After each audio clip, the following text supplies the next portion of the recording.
We've got basically three key components that make up the weather system. There's the visual effects, so in the dry it's the iconic heat haze, in the wet it's the visual effects on the camera, on the cars themselves, the rain on the track, the puddles, the surface reflections, the rooster tails, the kick-up spray from the tyres.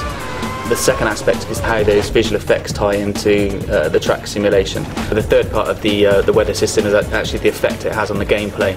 It just changes the attitude of the car completely in terms of driving in the dry or fully wet or partially damp track. So it's all about the sort of strategy elements at those points where the tracks change from wet to dry. The track will evolve as each car individually drives on that surface, and yeah, very, very accurate. The track surface actually knows how wet it is. You'll actually find that the gamers on wet tyres on the drying track will try and seek out those puddles to cool their tyres and stop them from damaging. When you're in the car, you've really got no idea what the weather's doing, but the teams, they know by the radar where the weather is coming in from and how long it's going to last. And that's something that will be added into the game as well. You'll be aware of what the weather's doing roughly, and then you can make your call just like you would in real life. The weather system is set up to be completely dynamic for career. It changes over time.